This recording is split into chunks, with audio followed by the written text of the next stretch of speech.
This video is brought to you by Rebloom, my software choice for professional portrait retouching. More on that later. Welcome folks, the 28P and the 25V are the two most recently released lenses in XCD range. The 28P around August 2023 and the 25V just a couple of months ago. Now these are the two current wide angle prime options for the XCD range, and on paper it can be kind of hard to differentiate them, see what the different value propositions are and which could be best for you. But once you have them in the hand and actually get some sample photos to analyze, the differences become a little bit more apparent. So in this video I want to go beyond the spec sheet, take them out in the field and help you decide which one will work best for your style of shooting.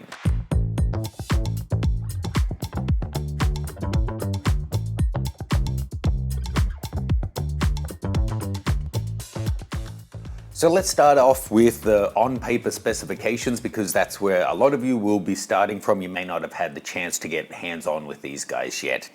So what's similar about them? Let's go through that first. Well, first of all, they're both using 77mm front filter threads, but you'll note the actual amount of glass in them varies quite differently, and we're going to get to why that is a little later. They're only a 10% difference in terms of equivalent field of view. Once you equalize it for full frame, it becomes about a 20mm for the 25 and a 22mm for the 28. They both have linear stepping motors. They both have a maximum shutter sync speed on their internal leaf shutters of 1/4000th of a second. They also have a very similar maximum reproduction ratio of about 1.58 versus 1.6. So there's a lot that's similar here. Now let's take a look at, on paper, what's different about these guys. Now, the 28P, the P is for portable, and it is absolutely tiny. It's about half the size and half the weight, or even less, than the 25V. It's also under half the price of the 25V. It's smaller in every single dimension, and a big part of that is because it's an f4 maximum aperture versus an f2.5. That f4 aperture becomes about f3.16 once you apply the full frame crop factor, and its size, weight, and specification makes it a great option for a day of walking around the city, getting candid shots, street photography, that kind of thing. But what about when day turns into night? That's where the 25V comes in, and V is for versatile. Its f2.5 aperture lets you capture over 2.5 times the amount of light versus the f4, and that has several benefits. First of all, you can reduce your ISO by the same margin, which means you're able to shoot much lower settings and resulting in much cleaner final files. Secondly, it can offer you more flexibility in your shutter speed to be able to capture fast-moving action or to darken down ambient lit areas of the scene when you're using flash. A faster aperture gives you lots of versatility. Thirdly, and maybe most importantly, all of that extra light is helpful when you're getting focus. So when you're using autofocus, especially in low light situations, having 2.5 times the amount of light to work with is going to help your camera grab focus quickly. Now, other advantages of the 25V, it's a significantly more sophisticated optical design. This is using 4 spherical elements and 3 ED or extra low dispersion elements. It's also worth noting that the 25V has a customizable control ring that you can set up to quickly access your preferred functions. And what may be my favorite design element on the V range of lenses overall, it has the push-pull function on the focus ring that enables manual focus mode with focus scale and depth of field markings. This is really handy if you're shooting landscape, anything in manual focus, or if you want to shoot using hyperfocal distance. So on paper, the 28 is smaller, lighter, has a simpler design, and is cheaper, whereas the 25V is more complicated, more sophisticated, bigger, heavier, and more expensive. But specifications don't tell us the full story. So I think it's really important that we take a look at the optical quality. If you're shooting with the Hasselblad system, you probably really care about the quality of the files that you're getting. So whilst it's quite boring to go out and shoot these kind of test shots where you're shooting brick walls or going and shooting in the worst possible conditions to try and create flare, that's when you're going to see the difference that these optical designs are able to achieve. So whilst it's important, let's keep up the pace because I don't want to get bogged down on this. Now, there's something really important that I have to mention here, and that's the power of Hasselblad's editing software, Focus.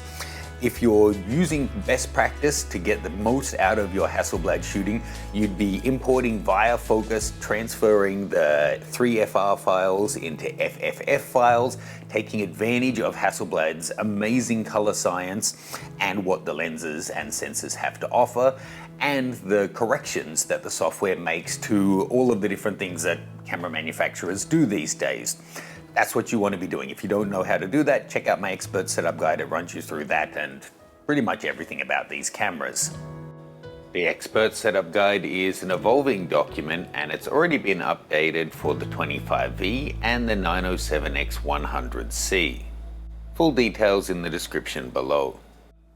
Long story short, by bringing your shots in via Focus, you are able to correct a lot of the aberrations as best as software is able, and then the lenses are somewhat equalized, and when you look at them in post, that work has been done. But if you skip that step and just look directly at the 3FR files, you really see what you're getting for your money from the lens before there's been any software correction. So that's what we're going to do as we go through this next section. Look at the raw, uncorrected files, which a lot of the camera manufacturers correct it in camera, so you can never see that. Hasselblad does it in the focus step. So this is truly raw, straight out of the camera and lens, so you can see exactly what you're getting.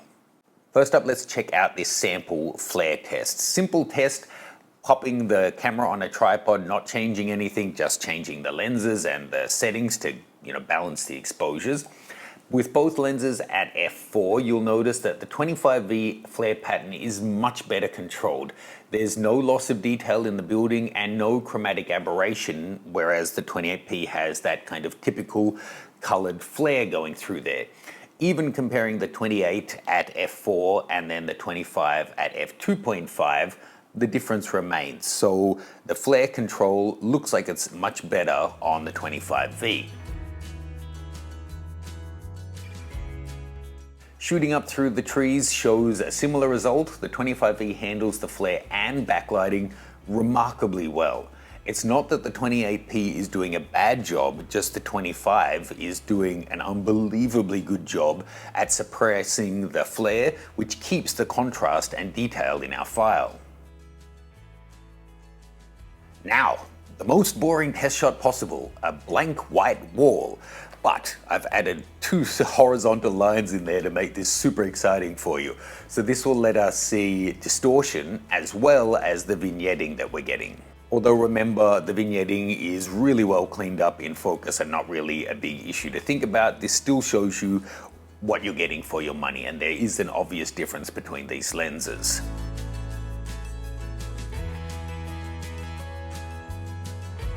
Next up, this roller door with flaking paint and some pamphlets on it is a great test to look at the contrast and sharpness of the lenses, both in the center and, well, the whole frame, all the way out to the corners.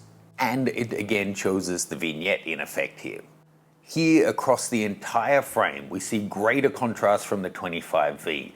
It's really a clear example here, I think, and whilst both lenses are providing a great amount of detail all the way out, even into the corners, it's obvious that the 25V has an advantage in terms of sharpness as you're getting out to the edges. Next up, let's take a look at some portraits here, and of course these aren't typical portrait focal lengths, but you can shoot portraits on anything, especially if it's a subject and a kind of an environmental portrait that works. And here you're still getting the benefit of the Hasselblad sensor, lens, and their color science, and it's all coming up beautifully.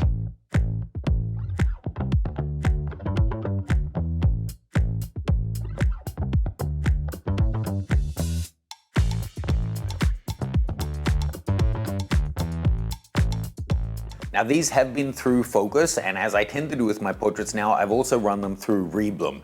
Fantastic software that analyzes the images and will get things out like skin discoloration, pimples, small wrinkles, that kind of thing, depending on what intensity and settings that you use. But crucially, it keeps the skin texture and it does a better job than I can do of them myself. Now, I've run these through on kind of softer, natural settings, but it does have the option for a heavier style of fashion retouch, which still keeps the skin detail and texture intact, but it gets rid of all of those blemishes and discolorations that you can have on just, a day-to-day basis, especially if you're shooting in a hot environment. If you shoot people, check out Reblum below. You can get a free trial to test it out for yourself. And if you use the link in the description, you can also get 20% off their complete software pack. Back to shooting with Felicia. This was in a small studio, and here I really noticed the difference that the extra light was giving us. Essentially with the f2.5, I was regularly shooting down around ISO 200 to 400, whereas with the f4, that becomes more like ISO 500 to 1000, and that really can start to make a difference. Now, the working ISOs that you have thanks to the aperture really is a clear differentiator, I think, between these lenses. Now, in those shots with Felicia, I think they were still looking great. The X2D does so well even at the slightly higher ISOs. But if we stop talking about ISO 200 and 400 and we start, say, we're shooting in a temple and we're looking at, say, ISO 1000 and 2000, then suddenly you're looking at, would I rather be shooting at 2000 or 5000? And that's where it can really make a big difference. Likewise, whilst they both have fantastic and practically silent linear focus motors, in really low light situations like shooting in the temple, you will notice that focus acquisition is faster and more accurate with the 25V. That's just the case with practically every camera. If you have more light to focus with, it's going to help. So when you go into low light situations, I have 2.5 times the amount of light with this lens. You can expect that you're going to notice that in focus acquisition. Now, finally, handling, and this is really going to be personal, because yes, you will notice the size and weight difference between the two of these. If you're out shooting all day, for a lot of people, the 28P being so portable is going to be a great option. I have to say for myself though, in terms of overall handling goes beyond just size and weight in my opinion.